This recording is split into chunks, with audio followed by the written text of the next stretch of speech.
Olá, eu sou Samuel Iagla e esse é o podcast Politicamente Conservador.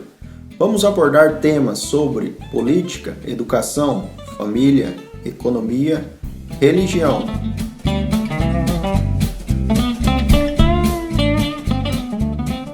Olá, seja muito bem-vindo ao podcast Politicamente Conservador. O tema de hoje é monarquia no Brasil. Vamos buscar uma visão diferente do que nós aprendemos na escola. Nosso debate será muito bom e hoje teremos a participação da nossa produtora e assessora jurídica Aline Iagla. E nosso ilustre convidado de hoje é advogado e professor universitário Luiz Augusto Loureiro Carvalho. Vocês fiquem à vontade, porque aqui não é politicamente correto, e sim conservador, e com todas as suas verdades amargas, que fará o seu amanhã doce como mel. A palavra está com Aline. Oi, nossa, impactada com essa apresentação. Na verdade, hoje eu vou ser uma figurante aqui, porque tem duas pessoas que eu acho que vão falar muito melhor sobre esse assunto do que eu. A princípio, não tinha expectativas de participar do podcast, eu sou a pessoa que vai ficar mais nos bastidores, mas hoje eu me interessei pelo assunto e falei assim, não, então vamos embora. E esse barulho que vocês escutaram é o Samuel enchendo um chimarrão. Quem quiser aceitar, isso é bom. E agora eu vou passar a palavra aí para o professor Luiz Augusto. Bom, boa noite, pessoal. Boa noite, Samuel. Boa noite, Aline. Fiquei muito feliz com o convite de vocês. Adorei a ideia, adorei o tema, adorei tudo. Tá? Então, que maravilha. Espero que a gente consiga aí trocar uma ideia muito boa e esclarecer alguns pontos aí pro pessoal. E nós ficamos muito felizes e honrados com o professor ter aceitado o nosso convite, né? Porque é uma honra ter o professor aqui junto de nós. Aí já indo numa questão de uma primeira pergunta, né? A questão, o brasileiro sabe que existiu monarquia no Brasil, né? Fica essa pergunta. E porque, pode ir, professor. Não, pode falar. Termina, conclui ela. Não, porque, assim, só para concluir, né? Que eu vejo um assunto que não é muito debatido. E vendo de um modo geral, a monarquia brasileira, a monarquia aqui no Brasil é vista de um ângulo muito depreciativo, né? Sendo que a história verdadeira nos conta que a monarquia trouxe muitos pontos positivos para o Brasil, né? E o professor, que tem um conhecimento vasto sobre a história, o que o senhor diz para nós ainda? Então, a gente fica nessa, né? Será que o pessoal sabe que houve monarquia no Brasil? Às vezes a gente tem a impressão de que não, né? Que a galera acaba não tendo esse conhecimento, mas é assim. Na verdade, o que nós vemos, e aí eu acho que vai bastante ao encontro do podcast anterior de vocês em relação à educação no Brasil, o que ocorre é o quê? As crianças são ensinadas, todo mundo é ensinado nas escolas que nós tivemos no nosso período monárquico, né? Então nós fomos lá, uma parte do território português, depois nós tivemos a nossa independência e nos tornamos o Império do Brasil, né? Então, tudo isso nós vamos aprendendo na escola. A questão é, a nossa educação ela acabou ganhando um viés que fez com que nós, embora conheçamos uma parte da nossa história, nós acabamos não a conhecendo de maneira integral, né? Nós ficamos presos a algumas pequenas partes dessa história, então nós não temos um conhecimento ali da integralidade da nossa história. E para tentar também fixar os ideais que essas pessoas que coordenam a educação pretendem, né? Eles acabam apagando parte da nossa história, que é a parte mais legal, né? O Brasil teve uma monarquia.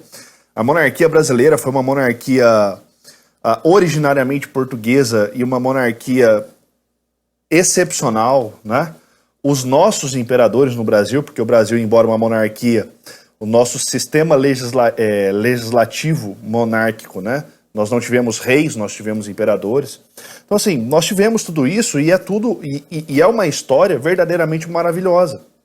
O problema é que a monarquia, ela não é obrigatoriamente, mas ela tende a um conservadorismo. E aí, se você tiver heróis conservadores, isso é ruim para uma parte dos ditos pensadores da educação brasileira atual, né? Então essa nossa história, ela meio que se fragmentou demais e se perdeu. E eu gostaria só de dar um exemplo para deixar isso bem claro para todo mundo. Por exemplo, fala-se que Dom João VI era um gordo, um bufão, né? Ele era um gordinho, e era basicamente isso. Que ele era muito porco, tímido e tudo né? mais. E Dom João VI, né, que vem para o Brasil, trazendo, né, a família imperial de Portugal, de Lisboa, para o Brasil, ele é um cara genial, tá? Por exemplo, quando Napoleão se aproxima de conquistar Lisboa, de conquistar a capital portuguesa, Dom João VI dá um golpe de mestre e tira a capital do Império Português de dentro de Lisboa e coloca no Brasil. Ou seja, Napoleão jamais conseguiu conquistar a capital do Império Português. Então olha que gênio que ele foi. Não foi o cara, hein? E isso daí não nos ensinam na escola, nos ensinam que só que ele era um gordo, bonachão e não sei o quê, né? Então se perde bastante. O brasileiro sabe, mas ele não sabe a história inteira, infelizmente. E o interessante, o professor citando essa questão dessa transferência do poder de Portugal aqui para o Brasil, a gente fica pensando que é um punhadinho de pessoas, né?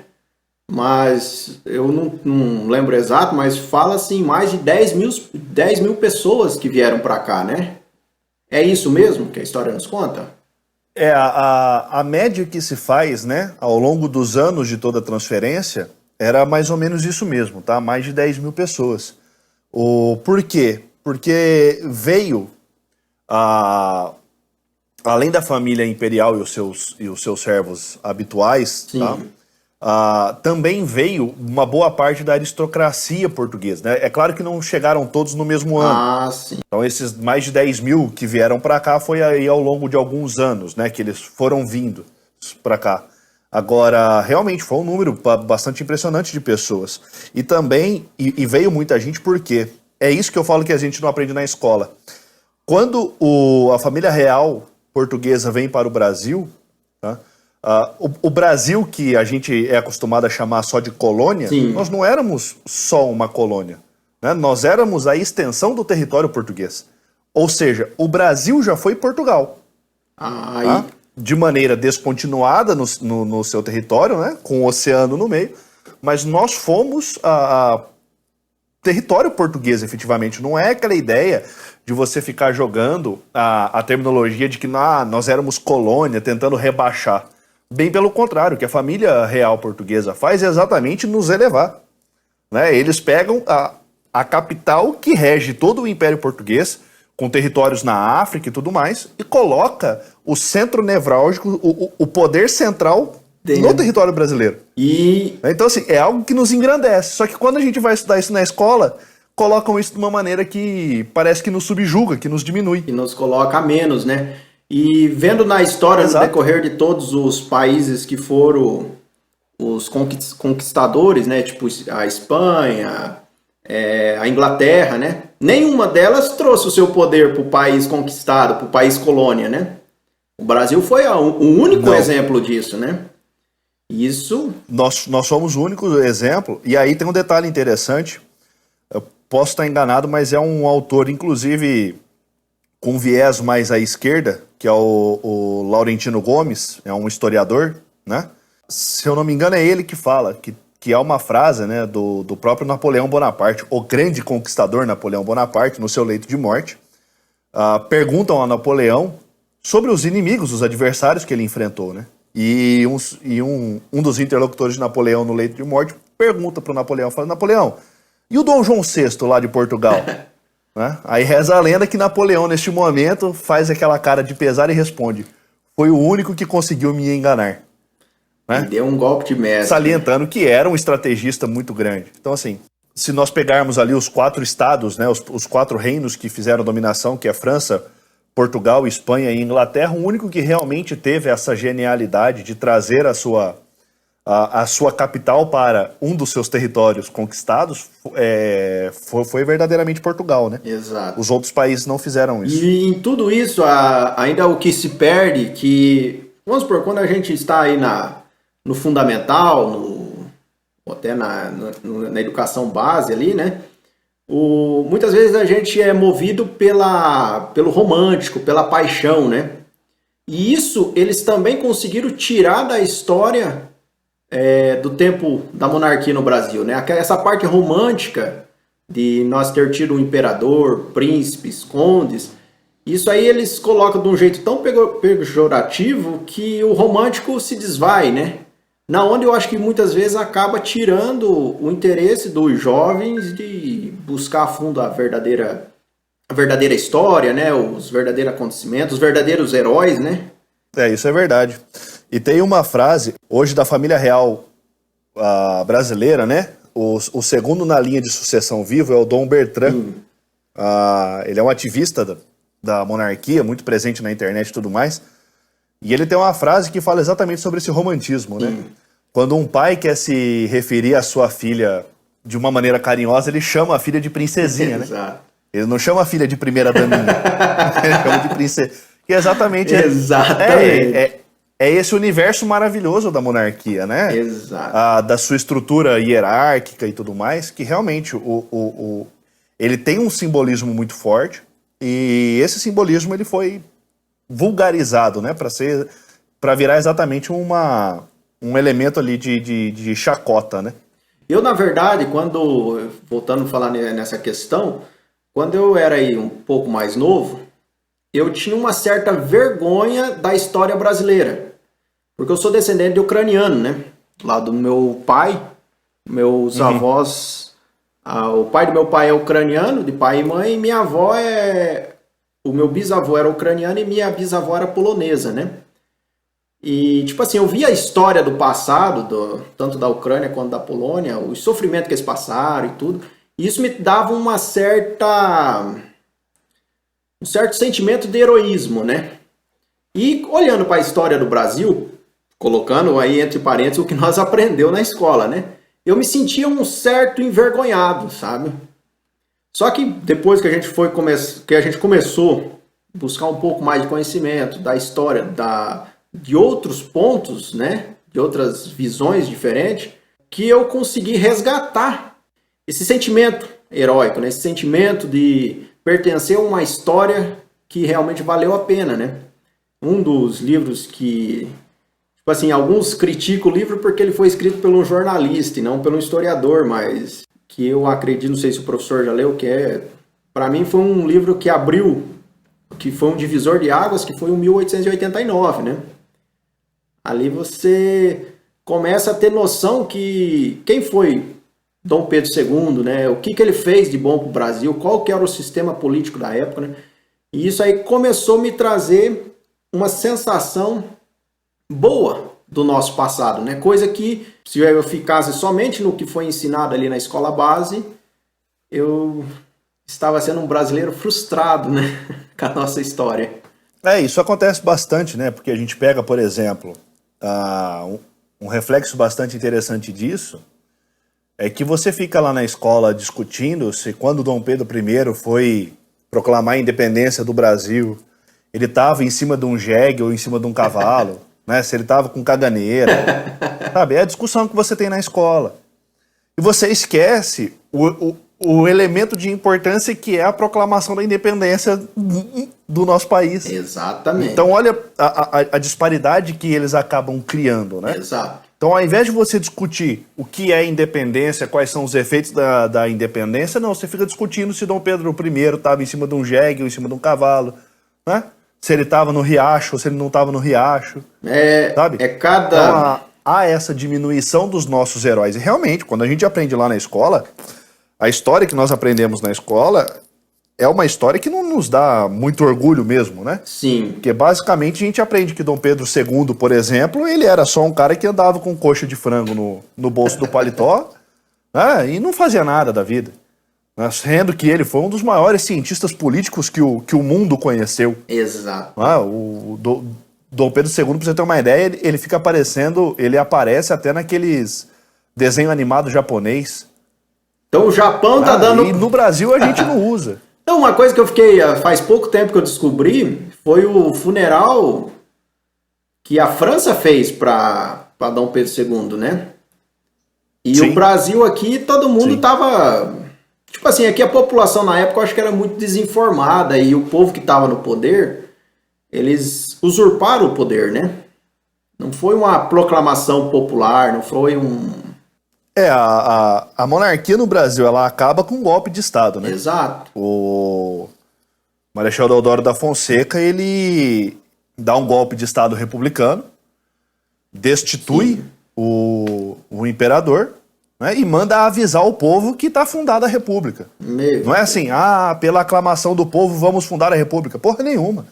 Ele dá o golpe na família real e manda avisar o povo que está inaugurada a república, né? Então houve...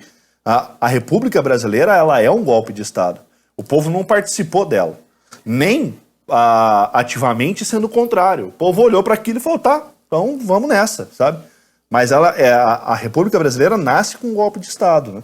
E talvez a grande massa populacional não estava preparado no conhecimento político para entender o que estava acontecendo no momento, né? Simplesmente acordaram no outro dia, não, agora é o Teodoro da Fonseca, não é mais Dom Pedro II e continuar a vida, né?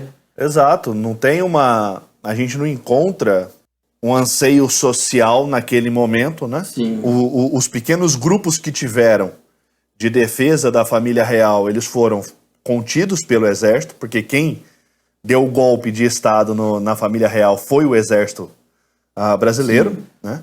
Os pequenos grupos de insurgência contra a República foram facilmente contidos por esse exército. E no momento seguinte, muito próximo à inauguração da República Brasileira, né, os próprios republicanos começaram a se arrepender, né? O pessoal do direito ouve e estuda muito sobre um dos maiores juristas que o Brasil conheceu, talvez que tenha conhecido, que foi o tal do Rui Barbosa. É o cara, eu gosto muito. O Rui muito Barbosa, dele. ele era do Conselho Imperial de Dom Pedro II. Né? Sim. E ele era um dos caras que levantava a bandeira da República e quando ele vê instaurar a República, ele olha e fala, não, pelo amor de Deus, não quero Tá mais. tudo errado. Deu errado, não era isso. Volta que deu E errado. ele volta a defender a monarquia. E o que o professor citando esses exemplos dessa época da instauração da República ali, a gente vê que nossos políticos de hoje não tá muito diferente, né? Porque eles, na verdade, Não tá. eles acham que é deles, o poder emana deles, né? E não do povo, né? É o estado onde a sociedade ela trabalha para o Estado, não é o Estado que trabalha para a sociedade. Então, esse é o legado da nossa República, é golpe atrás de golpe, golpe atrás de golpe, né? Desde 1889 até agora é golpe atrás de golpe. Cada dia é uma surra diferente. E agora nós vemos uma mudança na política, né? E isso aí, principalmente para essas duas últimas gerações aí, que vinham, na verdade, num sono, né? Vinha dormindo nas questões gerais, política, vida, costume. Para eles não, tipo assim, não tinham aprendido nada diferente, né? Com essa subida aí da direita no poder, que começou já desde 2015, né? Um pouco antes até, esses debates, e o pessoal começou a falar, não, nós estávamos realmente dormindo, né? Eu costumo dizer assim, Samuel, tem uma experiência que dizem que funciona, não sei se é a realidade, né? Mas é uma experiência que ela é muito falada. Que se você pega um sapo Sim. e joga ele dentro de uma panela com água fervendo, ele vai pular fora. Exato. Mas se você pegar esse sapo, colocar numa água temperatura ambiente e ir esquentando essa água devagarzinho, o sapo morre cozido dentro da panela e não pula. Exatamente. Né? Então, o que basicamente a população brasileira viveu desses tempos todos, né, é exatamente a água sendo esquentada pouco a pouco. E quando viu, o negócio já tinha Né? fervido até Então, o cérebro, né? Todas as vezes que a água estava quente logo no primeiro momento, a população pulou, né? Então vamos pegar, por exemplo, quando tem o primeiro golpe da Constituição feito por Getúlio Vargas em 1930-32, Sim. estoura na Revolução Constitucionalista de São Paulo de 1932. Tá? Então toda vez que você tem uma pressão pública ou governamental muito pesada, a população reage de maneira mais agressiva. Sim. Eles perceberam isso e fizeram o quê? Pararam de fazer essa pressão e começaram a esquentar a água aos poucos. Devagarzinho. Então nós estamos nesse caldeirão. E nisso aí, eu sou um dos que acreditavam que que o centrão de hoje era a famosa direita e conservadores, né? É uma grande decepção. Um dia todo mundo acreditou que o PSDB foi de direita, né? Todo mundo já cometeu esse erro. Então, é bom que eu não estou sozinho, então. Quer debater melhor comigo sobre esse assunto? Me segue lá no Instagram, @politicamenteconservador. Pessoal, então vamos passar aí para a próxima pergunta.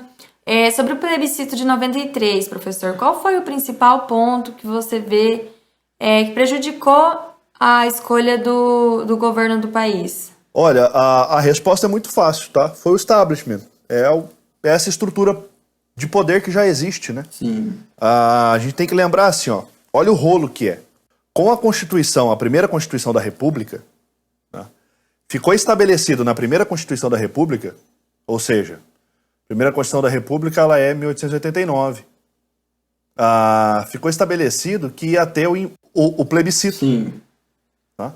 Ou seja, isso foi estabelecido que ia ter esse plebiscito para definir entre república e monarquia em 1889. Ela foi acontecer em 1993. Ou seja, quase 100 anos depois, foram fazer aquilo que deveria ter sido feito. Né? E o que ocorre? A partir da década de 50, os políticos começam a agir mais na ideia do caldeirão, esquentando a água aos poucos para matar o sapo dentro da panela. E principalmente a partir de 1968, com o poder militar no poder abrindo as pernas para a esquerda fazer o que quisesse com a educação, eles conseguiram dominar, então, toda a parte cultural, educacional e a parte também de mídia. Né? Quando a gente chega ali em 93 para fazer o plebiscito, a parte educacional já estava bastante dominada pelas ideias progressistas e de esquerda, e a mídia também, os jornais e tudo mais. Tanto é que, assim, eu sou de 1984, em 93 eu estava no colégio, eu tinha 9 anos, e a gente fez uma simulação no colégio da votação da monarquia e da república e tudo mais, foi muito legal. Só que naquela época a gente não tinha rede social, não tinha internet, então a mídia dominava, né? Então a mídia ela foi e foi direcionando, tanto é que eu lembro, tá? Isso daí não é ninguém me contando não, eu lembro do comercial. Existia um comercial contra o sistema monárquico, aonde era uma senhora negra que falou, olha, se voltar a monarquia, volta a escravidão. Meu Deus do céu. Né? Nossa, eu lembro disso. Absurdo. Eu lembro desse comercial, sabe? Não é, estão me contando, não. Eu tinha 9 anos, já era uma idade que eu consigo me lembrar das coisas, né? E ainda assim, a monarquia teve uma expressão bastante representativa, né? Se eu não me engano, ela bateu 30%, né? Olha, de aprovação. com toda essa ela desinformação, ainda... né? Mas ela teve uma aprovação de 30%. Olha. Então quase, ela na verdade, lutando contra toda essa desinformação, ela saiu vitoriosa ainda, né? Saiu.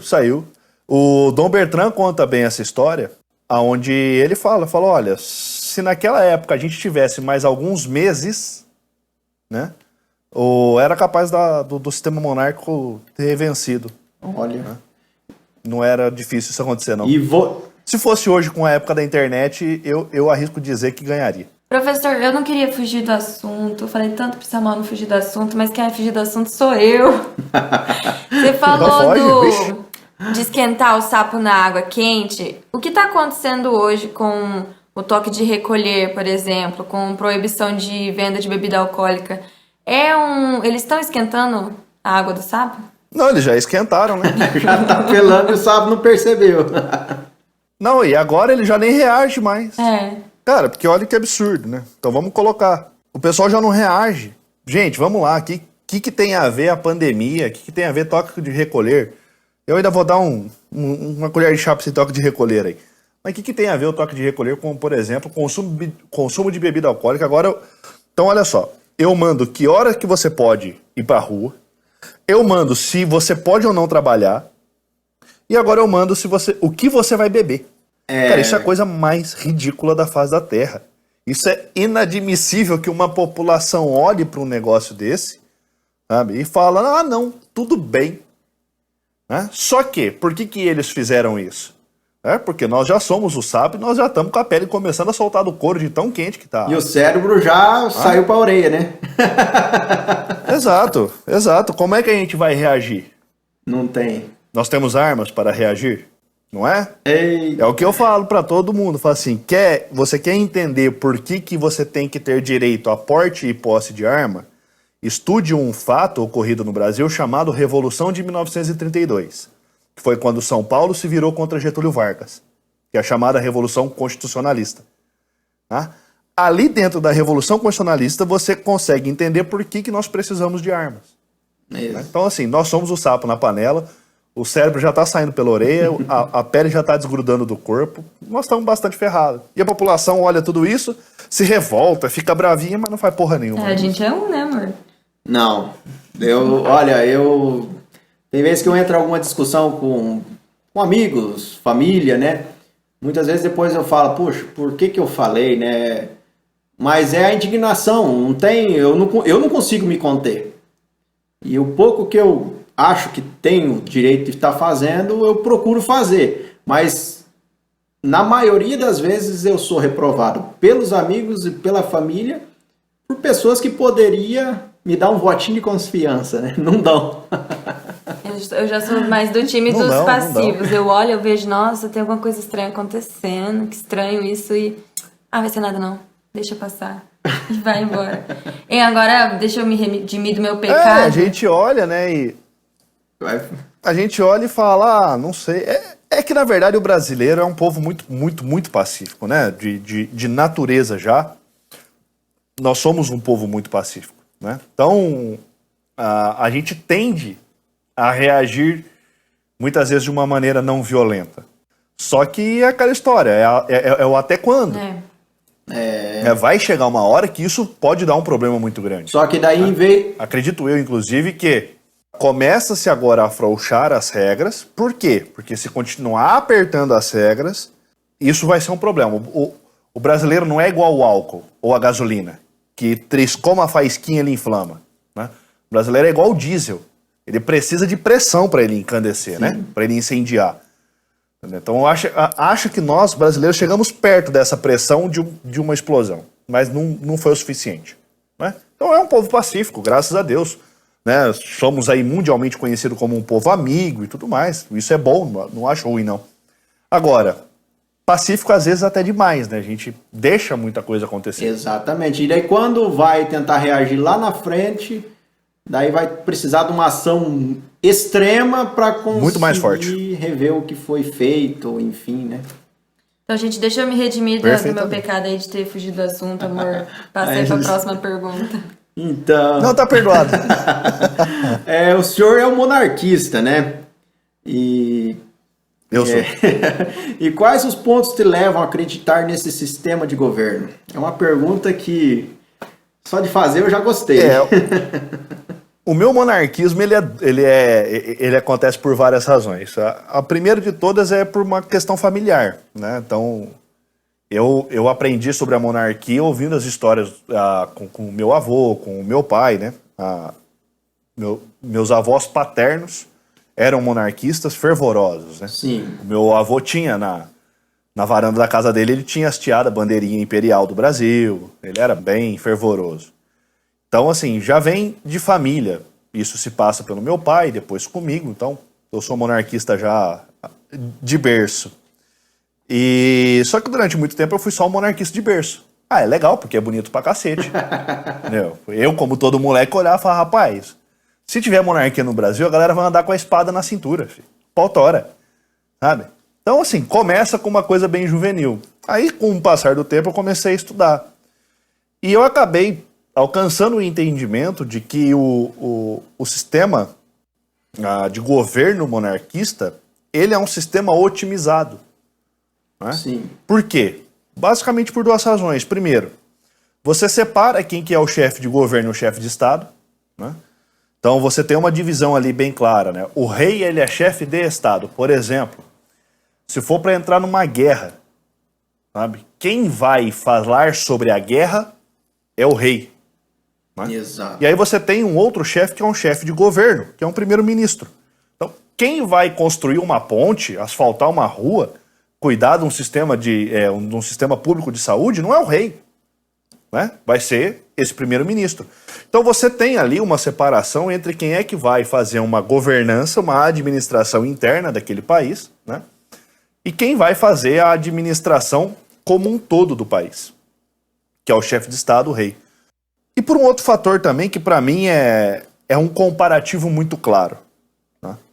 Só teve uma república no mundo, só uma república no mundo deu certo. Deu drasticamente certo. Ela deu certo demais, que é os Estados Unidos. Só. É a única, assim, top 10 dos melhores países do mundo. Sim. Qual deles é república? Estados Unidos. E essa República Americana deu muito certo por uma condição muito especial deles. O povo que lá estava, né? E todo o contexto de guerra interna daquele povo. Né? Tanto a guerra da independência deles, como depois a tal da guerra da secessão deles. Então, a República só deu certo nos Estados Unidos. Agora a monarquia, você vê a monarquia dando certo em todos os outros territórios mundo afora. Então você pega, por exemplo, na Ásia a monarquia deu certo, na Europa a monarquia deu certo. Né? Pelo tempo que sobreviveu, na América Central a monarquia deu certo. Exatamente. Né? Então se você pega, por exemplo, o Brasil nunca mais teve o crescimento econômico, e olha que a gente avançou na tecnologia, nós nunca mais tivemos o crescimento econômico que nós tivemos na época do Brasil Império. Né? Então o nosso crescimento econômico, a nossa liberdade econômica, tá? Ela teve o seu auge, o seu expoente no Brasil Império. A partir da Constituição de 1824, né, a Constituição com Dom Pedro I, perdão, com Dom João VI, não, do Dom Pedro I, né, após a independência. Então, aquele momento de 1824 até 1889 foi o melhor momento brasileiro. Estabilidade política, estabilidade econômica, estabilidade jurídica, que hoje nós não temos. Exatamente. Né? Então, nosso judiciário hoje é uma loucura, né? É o que eu falo, eu acho que um dos piores trabalhos do mundo é o do advogado e não o do médico. O médico ainda consegue com uma certa precisão prever, né? Fala, olha, esse eu salvo, esse eu não salvo. O advogado, você olha pra cara dele e fala assim, e aí, esse daqui salva? Você fala, não sei. Eu acho que sim, mas não posso apostar. É. Né? Então assim, sair da monarquia e entrar na república pra nós foi muito ruim. E eu estudando, acabei observando isso. Cara, não funciona. Tem uma república que realmente regaça. A americana, o resto não existe. República o quê? Dominicana? É boa? Ah, pelo amor de Deus. Então, não funciona. E a gente vê até nos países europeus, né, que hoje partiram mais pro lado liberal e pro lado... Eles perderam aquele encanto do passado, né? Do passado conservador, que vinha trazendo muitas vezes da questão da própria... Vários países, né, que no passado foram e tiveram esse DNA de monarquia e hoje não tem mais, na onde foram, né? E o nosso Brasil é mais um exemplo desse fracasso, né? E outra coisa, o que acontece com tudo isso é que nós, população, massa, que estamos pagando a conta, né? Por causa de poucos milhões pagam a conta, né? Isso é realmente... A gente fica numa sensação de incapacidade, de impotência, né? Mas isso vem desde a proclamação da República, né? E alguns poucos tomaram a decisão e os vários muitos estão pagando essa conta tomando... até hoje. Até encostar. Até o talo. Mas na visão do professor, quais são os caminhos para a volta da monarquia no Brasil? O que seria necessário? Então, eu vou falar assim, ó, o caminho para tudo no Brasil, tá? Aí eu vou citar um autor que eu gosto muito, que é o Olavo de Carvalho. É a cultura. Tá? Não adianta. O que você quer fazer? Você tem que primeiro implementar isso de maneira cultural e aguardar 20, 30 anos. Tá? Então não adianta a gente querer uma mudança. Então assim, o movimento monárquico brasileiro já é uma realidade. Né? Existem muitos grupos de monarquia no Brasil. Invariavelmente eles acabam se chamando de círculo monárquico. Né? São associações, grupos de estudo e tudo mais. Então assim, eles estão se multiplicando no Brasil todo, cada dia cresce mais, né? E começar a contar a verdadeira história do Brasil, que é o que eles estão fazendo. O nosso presidente da Biblioteca Nacional, que é o professor Rafael Nogueira, ele é um historiador, né? Ele é formado em História e em Direito, Se eu não me engano, agora ele está concluindo o doutorado dele. E ele trabalha muito esse conceito. Ele tem um trabalho magnífico feito sobre José Bonifácio, né? José Bonifácio foi um grande herói brasileiro que ninguém fala. Então é isso que nós temos que trabalhar. Por exemplo, José Bonifácio tem uma estátua no Central Park americano. Lá no meio de Nova York tem uma estátua de José Bonifácio.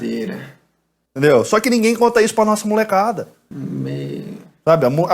A molecada tem que crescer olhando pra essa galera, sabe? Igual o americano olha pra Thomas Jefferson, né? A nossa molecada tinha que crescer olhando pra essa galera, sabe? Por exemplo, Dom Pedro II. Dom Pedro II foi amigo pessoal de trocar carta com os maiores músicos da época dele, com os maiores artistas da época dele, né? Graham-Bell, o inventor do telefone, era amigo pessoal do Dom Pedro II. Então, assim, a gente precisa começar a colocar isso né? Mostrar os nossos heróis aos nossos filhos. Nós não conhecemos os nossos heróis, né? Então, assim, o que eu acho? Pro retorno da monarquia, é uma possibilidade? É. Quando que ela vai ser uma possibilidade minimamente viável? Minha opinião, é mera opinião, tá? 40, 50 anos. Começou um trabalho já muito grande de restauração da imagem dos nossos heróis, né? E isso vai ter um reflexo daqui 2 ou 3 gerações. Exato. E citando esses grandes heróis que nós tivemos e outros países também, né? Hoje, muitas vezes, o que é pregado para os nossos adolescentes, para as nossas crianças, o herói é aquele jogador de bola, o traficante que porta uma arma, o outro que fuma certos tipos de substância, né? Esse aí são os descolados, são os caras, e muitas vezes são colocados como exemplo, num pedestal, que muitas vezes o jovem, principalmente o jovem pouco instruído, né? Ele vê esse cara andando de carrão, mulherada, festa, e ele quer aquilo para ele, né? Sendo que é um negócio vazio, um negócio totalmente errado, equivocado, e está sendo vendido como verdade para os nossos jovens, né? Isso aí me dá um certo desgosto de olhar, e muitas vezes a gente vê os grupos de televisões apoiando esses indivíduos, né? É porque assim, na nossa estrutura humana, né, nós temos uma questão de identificação. Isso daí é algo, inclusive, biológico, né? Então a cria humana, né, os filhos, eles deviam se identificar com os pais. Por quê? Porque era aquilo que mantinha vivo. Né? Então o filho tinha uma identificação com o pai para fazer a caça dos animais, né? A filha tinha identificação com a mãe para fazer toda a parte do cuidado doméstico, né, em relação ao alimento e tudo mais. A higiene da família. Né? Então, essa condição de identificação é uma condição, inclusive, biológica nossa. Né? O que ocorre é que, quando eu tenho o herói, a molecada se espelha no herói. Só que quando eu tiro esse herói, né, o honrado, né, não existe espaços vagos no poder. Então, isso obrigatoriamente vai ser substituído por alguma outra coisa, que fica sendo o carrão, a mulherada, piseiro, festa, futebol, dinheiro. Mas, por exemplo, você pode pegar todo moleque. Eu fiz isso, Samuel, eu duvido que você não tenha feito. Todo moleque faz. Assistiu um filme de bang bang, assistiu um filme de luta de espada. Todo moleque vai me achar um pedaço de pau, vai usar de arma e vai usar de espada pra brincar. O problema é que... Por quê? Quando nós assistimos... Nós temos essa identificação. O problema é quando nós assistimos Velozes e Furiosos, já sendo adulto, e saía cantando pneu, né? Eu, quando assisti Velozes e Furiosos, eu saí, peguei o meu Celtinha 1.0, né? E não fiz nada, porque, né? Então nós temos isso. E aí, quando suprimem essa figura honrada nossa, né, isso quebra a gente mesmo. Exato. Entendeu? É o que eu falei. No Japão, Dom Pedro II, ele é tido como um cara espetacular. Ele tá dentro de mangá. Menino. Ele aparece no mangá na invenção do telefone. Porque ele era amigo pessoal do Graham-Bell, né, que inventou o telefone. Então, assim, tá lá no Japão. E a gente aqui... pelo amor de Deus. Né? Não, e É triste. Isso dá um certo desânimo na gente, né? Mas agora, um assunto para a gente encerrar, né? O que o senhor prevê para o futuro próximo com o nosso governo e a nossa sociedade? O que nós temos hoje? Não chora, não precisa chorar, não chora. Não, agora nós vamos para a parte triste da história. Ai, ai. Olha só, eu prevejo ainda muita dificuldade, tá? Eu prevejo muita dificuldade. Vou voltar no nome dele porque para mim é um cara fora do normal. O Olavo de Carvalho fala, né? A eleição do Bolsonaro foi uma ejaculação precoce. É que o nosso povo, ele é conservador por natureza, né? Então, durante muitos anos, a mídia e os políticos acharam que havia um progressismo na sociedade que nunca existiu, né? Nós somos de maioria cristã, pró-família, pró-Deus, contra o aborto e tudo mais. Né? Quando apareceu o primeiro doido, criado no super pop da Luciana Gimenez, sabe? Falando tudo isso, o povo se identificou de uma maneira muito direta. E nós não tivemos um trabalho de base, nós partimos direto pro topo da cabeça. Nós conseguimos a presidência da República antes da gente conseguir um vereador. Menino. Né? No fim das contas, a gente criou um governo que sofre com a sua estrutura de apoio político. Né? Tem o apoio do povo, mas o apoio político não tem. Né? Exato. E um governo que está lutando contra grandes problemas estruturais, que é o STF. Né? Então, eu prevejo tempos difíceis, tá? Tempos bem, bem difíceis. Eu acho assim, ó. Acho que o Bolsonaro não cai. Não vejo nenhuma probabilidade imediata agora, né, de um impeachment dele, ou até mesmo de uma decisão do STF tirando ele, não vejo isso. Acredito, inclusive, que ele se reeleja. Tá? Só que nesse mandato de agora, eu acho que ele não vai conseguir fazer mais muita coisa. Vai fazer mais uma meia dúzia de reforma tributária, né, e tudo mais. Só que eu acredito que a grande diferença possa vir mesmo no próximo mandato. Né? Agora é meio que se segura o que dá para segurar, acelera o que dá para acelerar, mas não vejo muitas coisas acontecendo. Porém, o povo vai começar a acostumar com isso que é bom. Sim. E vai querer isso cada vez mais, né? Então, é provável que numa próxima legislatura, e principalmente do nosso Congresso Nacional, né, Câmara de Deputados e Senadores, acho que nós tenhamos mais apoio para um governo efetivamente conservador. É o prognóstico que eu faço. É um prognóstico vago, né? Sim. Mas é o que eu enxergo, pelo menos por hora. Mas torcemos para esse bem que está acontecendo que continue, né? Porque também vimos muitos políticos que se elegeram na onda Bolsonaro e que, na verdade, não acreditavam nas ideias conservadoras de direita, né? E com poucos meses no governo viraram a casaca, né? Eu acho que isso aí a próxima eleição vai dar uma selecionada e isso que o professor falou, o segundo mandato tende a ser mais promissor que o primeiro. Porque esse primeiro ficou marcado aí por essas traições, né?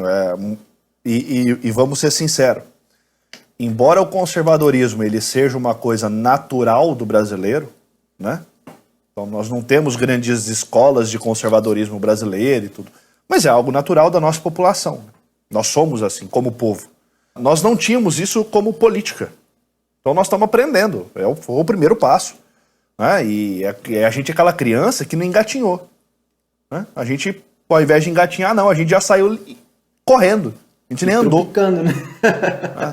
Tropicando. Vai bater a cabeça, vai ralar o nariz, né? Vai cortar o lábio. Então, assim, nós vamos sofrer ainda um pouco com isso. Exato. Tá? Eu não vejo nenhum cenário muito tranquilo aí até o final do mandato, não. Mas eu vejo de maneira que vai conseguir se fazer algumas coisas boas, sim, né? Impedir coisas ruins e fazer algumas coisas boas. E num segundo mandato, aí eu acredito que talvez não o Bolsonaro, se ele não quiser sair, mas um outro político conservador, né? Sim. Eventualmente ali, vai conseguir trabalhar bem, sim. Né? Só que aí com o Congresso Nacional reestruturado, né?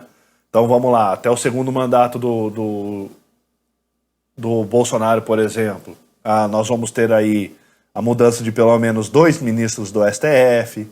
Então assim, as coisas começam a mudar de jogo. Isso é muito bom. Mas infelizmente, né, professor, vamos encerrar por aqui, por nosso episódio ficar muito longo, porque nós queremos manter uma média de 45 minutos, né? E eu quero agradecer a presença ilustre do professor junto com nós. Foi algo muito bom. E as suas considerações finais aí, tá com o professor. Bom, primeiro eu quero parabenizar vocês pelo projeto. Eu achei formidável assistir já o primeiro episódio de vocês. Obrigada. Continuem. Acho muito bacana, tem que fazer mesmo. A gente tem que ocupar espaço. Né? Fiquei muito, muito feliz e honrado por vocês me convidarem. Tá? E só quero me colocar à disposição todas as vezes que vocês precisarem de alguma coisa. Sim. Eu tô aqui. Só me chamar. Vamos marcar outros episódios. Eu ajudo a arrumar material. Muitos temas polêmicos para debater com o senhor. Algum entrevistado. Isso. E o dia que vocês quiserem falar sobre as coisas mais cabeludas da face da terra, embora eu seja careca, tá, vocês me chamam. Porque eu não tenho muito medo de falar, não. O dia que precisar falar o que ninguém gosta de dizer, vocês me chamam. Pessoal, o Instagram do professor sempre tem altos debates bem interessantes. Então deixa aí, professor, seu Instagram para o pessoal começar a seguir. Muito bom. Recomendo também. O meu Instagram, agora todo mundo vai dar risada, que vai aparecer coisa do PT, porque o meu Instagram é Luiz Loureiro 13. Não.